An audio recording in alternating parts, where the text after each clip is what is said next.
Hey everyone, Alyssa Lebrack, nutritionist and gut expert, and today I want to talk to you all about hormones. I see something happening for individuals who are struggling with hormone imbalances, and so I wanted to come in here to make something super clear, and that is that you cannot fix your hormones until you fix your gut. And so today we're going to be diving into some of the most common hormones we hear about, like estrogen and testosterone and cortisol, and at the very end I'm going to teach you the most important thing that you need to focus on to support your hormones while also focusing on fixing your gut. All right, so we're going to dive right in here today and help you understand how our hormones and gut systems are all interconnected. You see, in the medical system, we're taught that each of these systems work separately, right? For your gut, you go to a gastroenterologist. For your hormones, you go to oh my goodness, I'm having a total brain fart. You go to a, what is the word? Endocrinologist. Boom, there she goes. She came back. You go to an endocrinologist, and the problem is that none of these people talk to each other. And so you end up getting these random tests that are really just telling you more symptoms that are going on, and we don't really understand what's causing it. And oftentimes it just results in you being told there's nothing you can really do, or you're being given medications, right? You're being given prescriptions and you're sent home and told to just monitor it the rest of your life. And the problem with that is that it'd be great if you guys were feeling great, but the problem is you're not feeling great. Many of you are finding that your symptoms continue to progress. And I'm not just talking about the, really uncomfortable periods, the heavy periods, the crampy periods. I'm not talking about you spotting in between your periods. I'm not talking about the bloat and constipation or diarrhea that you get around your periods. I'm not talking about the irritability or moodiness. I'm also talking about not just all of those hormone type symptoms, but also your gut related symptoms, the constipation and the diarrhea, that really persistent bloating, the gas, the food sensitivities. And can we just take a moment to talk about your brain fog and your fatigue and, oh my goodness, the memory issues, right? That are making it really difficult for you to be present with your family. It's making it so difficult because while your kids are talking to you or your spouse is talking to you, in your head, you're thinking, would you just shut the fuck up, right? Because your window of tolerance is so small. And so what I want to help you understand today is that it's not your fault. There are specific imbalances going on inside the body that create this window of tolerance to become smaller and smaller and smaller, that make it difficult for you to tolerate the busyness around you. And so what ends up happening is you become really snappy with the people around you, like the people you really care about. And it's because you're suffering. And so what I really want to drive home today is that you can't just go to an endocrinologist and hope that they're going to sort it out for you. Because the reality is, a gastroenterologist either, the reality is that doctors are not going to fix your gut. Doctors are also not going to fix your hormone issues. The reason they're not going to fix them is simply because they're not trained in it. They're trained to manage your symptoms. And that's what so many of you are here for. That's why you're here, because you don't want to manage the symptoms. Because what managing symptoms means is that you take things to temporarily shut down that communication signal from your body, aka that symptom. But the problem with that is you shut it down today with whatever supplement or medication or dietary changes, but tomorrow when you wake up, all those symptoms keep coming back. And so you have to start over every single day. And then all the things that you were trying that were kind of working eventually stop working, right? And so this is why we have to get out of the rat race if you're here, because you want to actually understand why your symptoms are happening. And you actually want to fix them so that you're not on medications the rest of your life and you're not on supplements the rest of your life. So you're able to eat foods, eat the food that your family's eating, be able to travel without worrying where the bathrooms are, or be able to finally enjoy and have that zest for life back, right? Many of you have really great lives. There's things that you love about your life, your family, and maybe even your career, but you feel like you can't extract the goodness because your health is getting in the way. So we have to stop managing the symptoms. And in order for me to help you do that, you need to understand how our bodies work, right? And now I'm going to just keep it really simple. This is one of the things that I really love about coaching, is helping you understand really complex things in a really simple way. So that's what we're going to do today, okay? So I first want to just backtrack here. We're going to, again, really be focusing on hormones. And I'd love to hear from you. I'd love to hear from you in the comments. What specific hormonal imbalances, or hormone symptoms, I should say, do you struggle with, right? For me personally, I used to really struggle with like heavy, debilitating periods. Really, really heavy flow. Flow would be 7 to 10 days. I was using Diva Cup, but I was having to change it multiple times a day.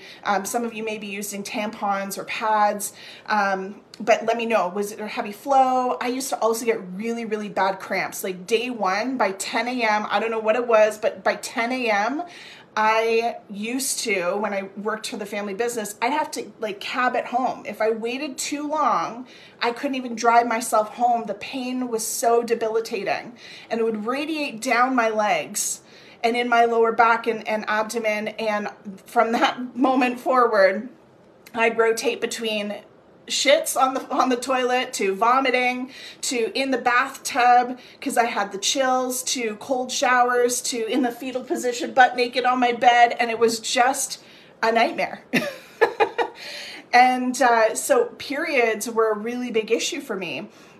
So I have quite a history of hormonal imbalances, cysts on the ovaries. There's lots of stuff that's gone on there that I've been able to reverse by way of gut infections, addressing gut infections. So yeah, I'd love to hear from you guys in the comments. What's going on for you? I'm just seeing Melissa here. Bad periods, sometimes elevated prolactin. Missy's saying bad cramps and a lot of pelvic pressure to the point I can't walk. Yeah, like I totally resonate with that. It was like, it was almost like you can't control your legs, right? You're just in so much pain. Now this may look different for different people. Some people don't have those really heavy, painful periods. You might be finding that you're spotting through your cycle, right?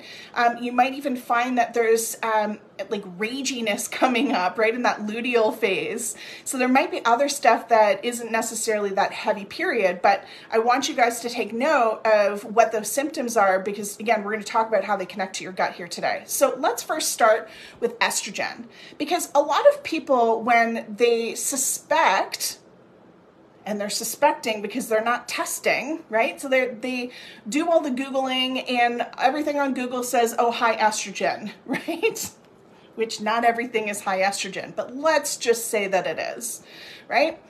A lot of people think that estrogen is the problem. And so let's talk about what estrogen, and actually all hormones are. They're chemical messengers. They're chemical messengers. So we all have heard of like cause and effect. Well, hormones are the effect. They're not the cause. And so when we look at estrogen and we think that that's a problem for us, it may be. But if we think it's a problem for us, well, how does high estrogen become a thing? Let's talk about that. Well, what we've understood about the gut and hormone system is that our microbiome, which is our beneficial bacteria, the balance of good and bad bacteria inside the gut, directly impacts our estrogen levels. Right? So, meaning, if you have imbalances in your beneficial bacteria, the good bacteria, the probiotics, then you are more likely to have high estrogen levels. So what happens for a lot of people is they suspect there's high estrogen, so they try to just, take the estrogen out. But if the microbiome remains unbalanced, then that estrogen is going to keep producing in excess, right? We're going to end up with an excess buildup. And why also does that happen? Well, what we also understand about estrogen is that there's a direct correlation with leaky gut. Now, many of you have heard of leaky gut. If you've been hanging out with me for a while, you've probably heard of it. But for those that may be new here and haven't heard of it, leaky gut are the tight junctions in the muscle of our gut lining. And what happens is when those muscles start to tear and we get tiny holes in the gut lining, food particles and toxins start floating into the blood system. We call this leaky gut. Okay. And so when leaky gut is present, not only can you be experiencing, food sensitivities, inflammation, brain fog, irritability, moodiness, there's a lot of symptoms that can come from this, weight gain, particularly in the stomach, right? If you have a pooch, as I like to call it, or a pouch, whatever you want to call it, you might have leaky gut. Right? But what happens when we have leaky gut is not only do food particles and toxins end up in the blood system, and then the body's like, wait a second, broccoli, what are you doing in my blood? I can't process you here. The immune system then attacks it, and we create food sensitivities. But estrogen can also leak into the blood system. And what this ends up causing is this buildup of estrogen in the body, because the body's then not properly eliminating estrogen. And this is one of the biggest reasons why we end up with excess estrogen. So you've probably heard of things like, oh, I should go take DIM or whatever else is on store shelves to try to force estrogen levels to go down. But the reason why it never ends up working is because the gut is fucked, right? The microbiome's out of balance. We've got leaky gut. And you want to know what's so fascinating, guys, is that what we've understood about estrogen and hormone, specifically hormone conditions like PCOS, endometriosis, and even breast cancer, is that there's a direct correlation to the gut, right? That excess estrogen is creating these types of conditions because of these gut infections, and it all ties back to inflammation. Okay, now we're going to talk a little bit more about inflammation in the gut and what can create some of this, but it's really important to understand that poor gut health directly causes PCOS, endometriosis, breast cancer, and a lot of these hormone conditions that many of you are chasing. And so what I hear so often is people are like, I have all these gut issues, but I'm going to go see my endocrinologist, or I'm going to go work with that, naturopath on my hormones. And I just cringe, because you cannot fix any of your hormones until you fix the gut. In fact, when you fix your gut, you won't need to work on the hormones often. 90% of the time, when you get your gut sorted out, the hormones get back into check. Because if the thing that's triggering these chemical messengers is gone, and that it comes back into balance, right? If we don't have stressors or things causing inflammation that are causing our hormones, which are chemical communicators, to fire in an unhealthy manner, if that causer is gone, then the response from our hormones, it's fixed. It goes back into check. It goes back into balance. And that's a beautiful thing about our bodies. It really does know how to heal. We just need to give it the right things. So that's estrogen, okay? Now, I also want to just talk about when we have excess estrogen, not only are we going to potentially be experiencing hormonal symptoms like, heavy periods and that excess of bleeding, and you might even be experiencing tissue growth. So tissue growth is really common in like the endos, the adenomyosis, like all of those kinds of things, right? But we can also have very real gut symptoms that can come up, right? So the bloating and the swelling in the body. And then even like the brain fog and moodiness and irritability. So a lot of times when we experience digestive issues, hormonal like symptoms are going to come along with that. They go hand in hand, because remember, everything is interconnected. All right, let's talk about testosterone. Now, if you're a woman, a lot of people don't really think testosterone is that big of a deal. And if you're a man, a lot of men are like, I don't want estrogen. But guys, we all need both. Our ratio's a little different from females to males, but listen, we all need estrogen and testosterone. They play different things, different roles inside our body. And so when we're dealing with testosterone, again, what we see in the studies is there's a direct correlation between gut health and testosterone health. Now, what's really interesting is that your liver plays a really important role in regulating testosterone. Now, how does this have to connect with our gut? Like, what does that have to do with our gut? Well, your liver is one of your major digestive organs, right? What your liver does, aside from over 500 different functions for your body, your liver is responsible for producing an enzyme called bile. And bile breaks down your fats. It helps to bind to toxins and draw them out of the body. It teams up with your gallbladder and they're besties, okay? So liver produces your bile and ships it off to your gallbladder to be stored. But your liver is also one of your main detox organs. It's going to remove toxins from the body. And this is really important when we're talking about gut health, because if you have an excess of toxins in the body, this becomes the food and the breeding grounds for infections to set in. But what we also understand about when the liver gets bogged down is that this leaves you susceptible to your testosterone levels either dropping or increasing. Whatever the response is varies depending on the person and the other factors going on, but it leads to a very real imbalance in testosterone. So if you have low testosterone, you might be someone who's really struggling with libido. You might be someone who is feeling more lethargic and depressed. If you're someone who has high testosterone, we can also get really similar symptoms from that, like that depression and lethargic, sort of low energy, but also excess hair growth. So ladies, if you are struggling with like the little, chin hairs, right? I finally just caved and I went and I bought a pair of tweezers because I used to have just one little hair coming out of this little mole here. And what I started to notice is I'd get in the car and with all that sunlight and I'd be looking at the mirror in the visor, I'm like, holy shit, there's more than one hair.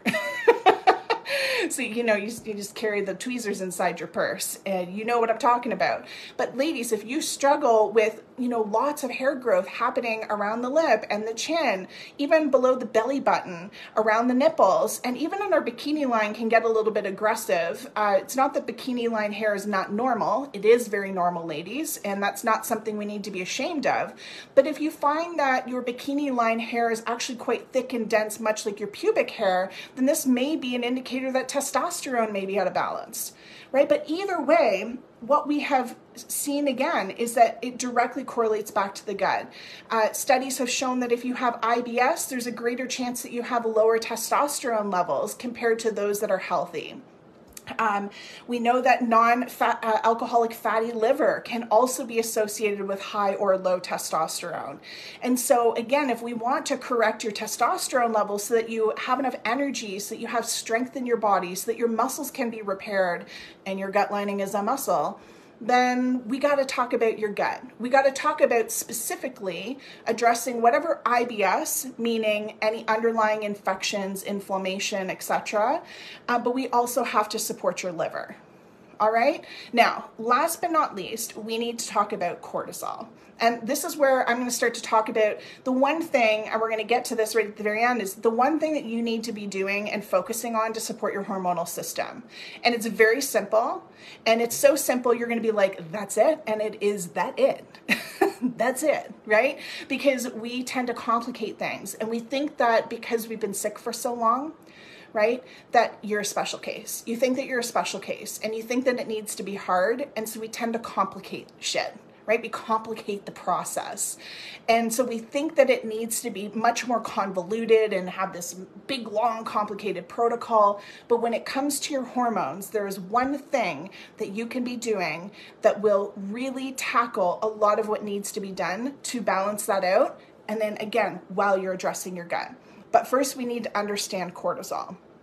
So cortisol is, oh my goodness, so important. Like, guys, 80% of the conditions that doctors are treating, I had to laugh at that, word treating, managing, symptom managing, numbing, whatever we want to call it.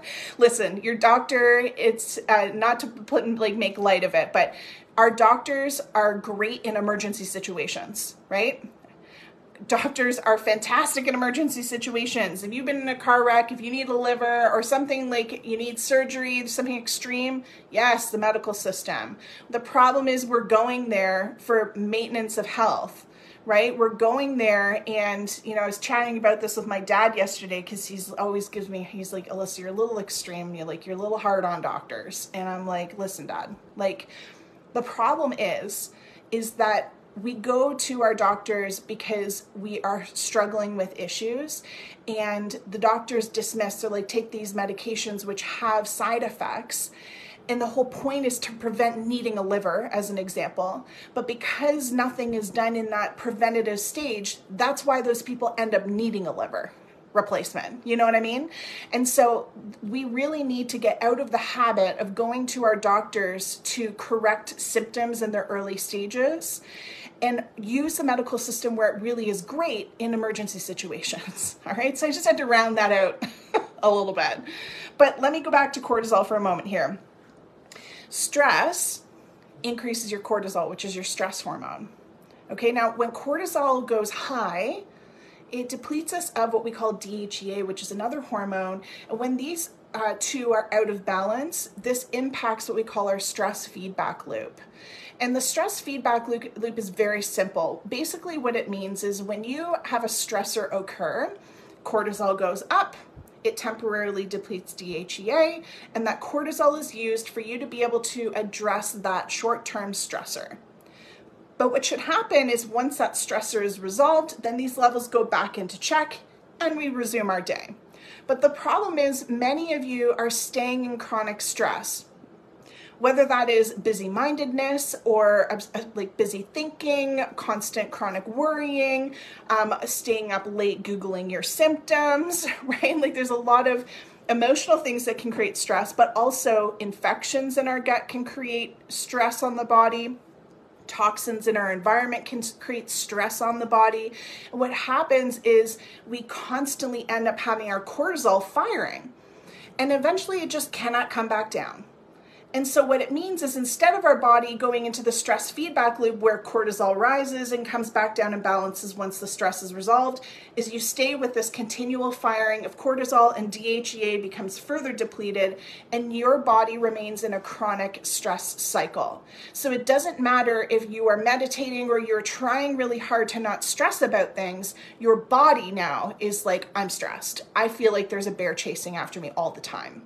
And so what this might feel like to you is you may feel wired but tired, right? It's like I could crash any moment, but like I can't actually settle down and sit and relax, right? And so I'll hear people say like, I'm really tired and, I just don't have the energy. But then when they have time, it's really difficult for them to actually sit down. Right? Watching Netflix is a bit of torture for some people in this cycle because there's a part of them that can't sit and be still and focus.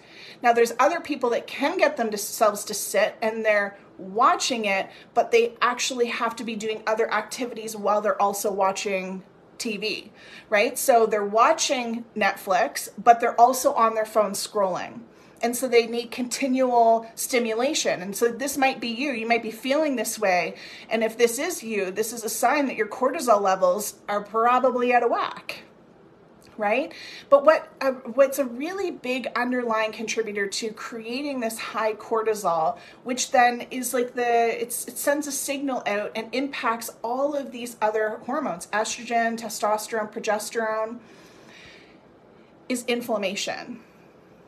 And what causes inflammation in the body, as we keep stripping it back, because inflammation is also a symptom, is larger gut imbalances. So damaged microbiome, infections inside the gut, right? Other stressors like leaky gut, motility issues, meaning whether you have constipation or diarrhea. All of these things end up increasing your inflammation and increasing indigestion. And what we've seen in studies is when these two things are out of whack, this continually spikes your cortisol levels. And so the best thing, this is it. This is the thing that I want you guys focusing on from a hormone standpoint, and then we're going to talk about what to do about your gut. The most important thing that you can do for your hormones is to be actively working on reducing your cortisol levels. And aside from getting to the root of your gut issues to be able to do so, we need to actively be reminding our body that we are safe. And the best thing that you can do is to oxygenate the body. How do we do that? We breathe. Now again, it might lose some of you here because you're going to think that's too simple. Remember, You're not a special case. This is, yes, you have complex health issues going on, but it's not so complicated that you need to take 50 supplements and it needs to be hard. We have to ask, why are we unwilling to do the easy, basic, foundational things? And so we really need to get you connected back to your breath, because when our body is in a constant state of stress, not only do we breathe shallow, but just in general, circulation through the body becomes impacted and we're not getting oxygen to our cells.